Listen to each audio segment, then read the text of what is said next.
Print reporters have bylines, TV reporters have sign-offs. What they have in common are fixers. Fixers are local hires who visiting journalists rely on to do their jobs, and the tougher the story gets, the more important the fixer becomes.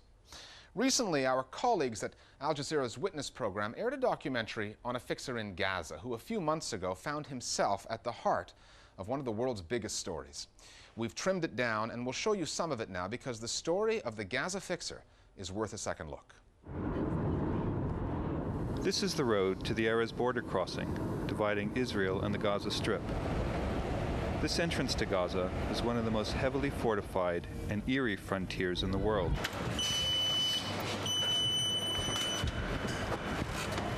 I'm a photojournalist and filmmaker. I've covered Gaza for 25 years. Crossing this no man's land is forbidden to all but a handful of foreigners and Palestinians. It's a privilege of sorts. This is Ra'ed Athamna, my driver and my friend, waiting at the Palestinian side to pick me up. Ra'ed, like most Palestinians here, is locked inside of Gaza. He's not been allowed to leave in over 17 years. Ra'ed is a fixer. He helps foreign journalists get their stories.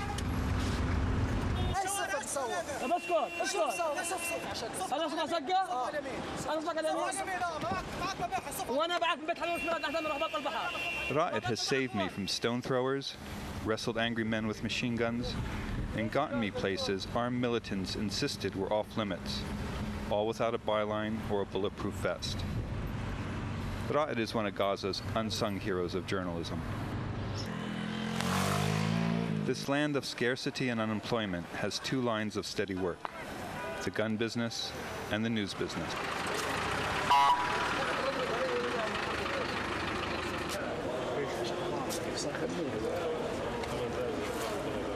Ra'ed and I belong to a fraternity of news people: reporters, producers, cameramen, drivers, and fixers.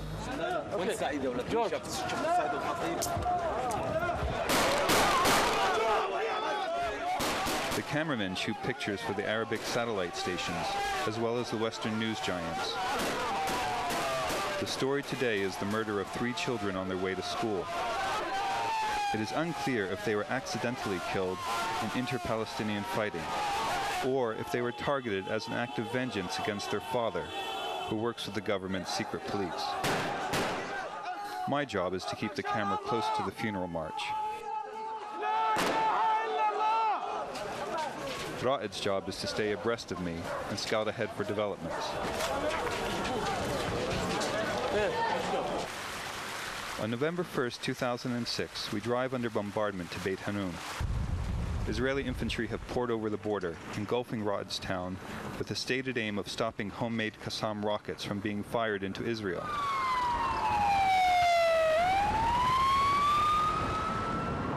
What happened exactly?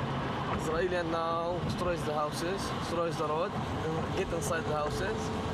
What about your house? Not my house, my family's house, my uncle's house, Israeli damage. 1 wall, 2 walls inside rooms. I don't know what's happening now in this moment because I don't hear any news about my house. Nobody answered the phones. I don't know nothing about my family house. Israeli tanks and bulldozers build a cordon around the town.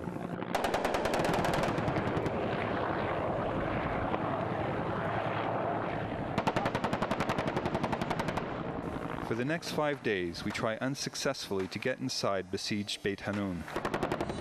On November 7th, the Israelis pull back behind their wall.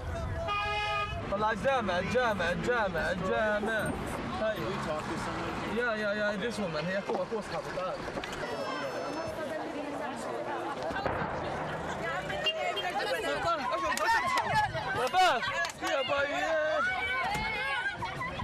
Here comes another one.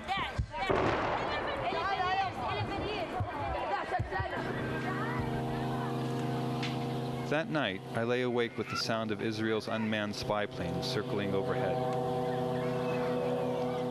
In the morning, military aircraft scramble my TV signal, making it impossible to watch the news. Ra'ed and I had a 7 a.m. appointment. I waited, but Ra'ed didn't show up. I called, but Ra'ad didn't answer. Word reached me that Beit Hanun had been bombarded. Worried, I rushed to Ra'ad's doorstep. Yeah, I'm moving. My brother called me. Allah, send ambulance. Save me, died. Send help me. I come back to see what happens. I don't know. Just I see all pieces. Just I go to hospital. I don't see anybody still alive. All of them is dead. All of them. At approximately 5 a.m. on November 8th, the Israeli artillery battery stationed across the border from Beit Hanun fired a single round into the town. Shocked from their sleep, the Athamna family scrambled out of their beds and into the alleyway below. The battery then fired 14 shells in quick succession, which landed in the alleyway, killing 18 members of Ra'ad's family and gravely wounding more than 40 others. Briefly, it was the top news story around the world. More bad news from Gaza. Israel expressed regret for the civilian deaths. Israeli Prime Minister Ehud Olmert said the artillery strike was the result of what he called a technical failure. Some of them tell sorry. Who's sorry? What's sorry for this Finnish family? What's sorry for 18 death, for most of them in hospital without foot, without hand? What's sorry? What's peace with this Nazi? What's peace with this Sahyoni? No peace. No life with these people. Just I tell you, if you finish my family, I am still alive. I want to buy new children to attack these people. I don't forget my uncle. I don't forget my brother. I don't forget or my family. I don't forget him. If you are still alive 100 years, I don't forget him. I don't forget him.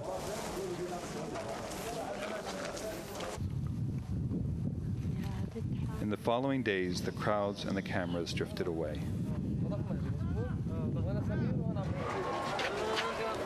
Ra'ad was back at work just days after the massacre of his family.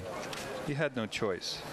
His family and his clan depended on his earnings to live.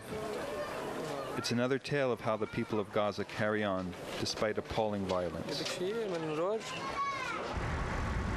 My first assignment with Ra'ad after the incident was to check reports that an old British burial ground had been damaged during an earlier Israeli attack.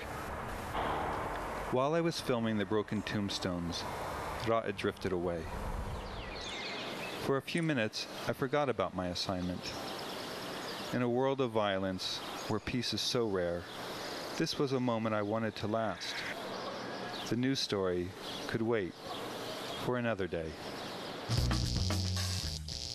On any single broadcast of the Listening Post, we'll take critical looks at global media, while simultaneously saluting the work of individual journalists. We see no contradiction in that. Neither do our colleagues at MediaChannel.org. They're media critics, but on occasions like the recent World Press Freedom Day, they take their hats off to those who risk and sometimes give their lives to tell you the story. It's fun to bash the media. And as a media critic and active blogger, I've done my share of the bashing. And why not? There's plenty to complain about in the news business and lots to bash about.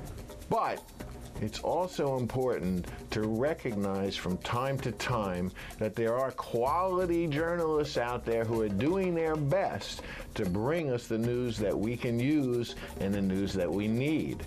On World Press Freedom Day, I remember Daniel Peril, in part because he was one of the first journalists to die in the so-called War on Terror, but he was also a journalist who saw his mission as promoting intercultural understanding, particularly between the Islamic world and the Western world. Originally proclaimed by the United Nations General Assembly in 1993, World Press Freedom Day has been accompanied for the past 10 years by the awarding of the annual UNESCO Guillermo Caño World Press Freedom Prize. This prize is given to a deserving person, organization, or institution that has made an outstanding contribution to the defense of a free press. Last year saw a record number of journalists and media workers who were killed or thrown into prison all around the world, with dozens dead in Iraq alone. And I guess that's why it's fitting that the late Russian journalist Anna Politkovskaya was given the Guillermo Caño Award this year. Let me read you what the head of UNESCO said in explaining the choice. Anna Politkovskaya showed incredible courage and stubbornness in chronicling events in Chechnya after the whole world had given up on that conflict. Her dedication and fearless pursuit of the truth set the highest benchmark of journalism, not only for Russia, but for the rest of the world. The concerns about world press freedom are not just concerns about whether reporters can do their job and report. Yes, that's important, but also, can the public receive news and information? Can it receive diverse voices and viewpoints?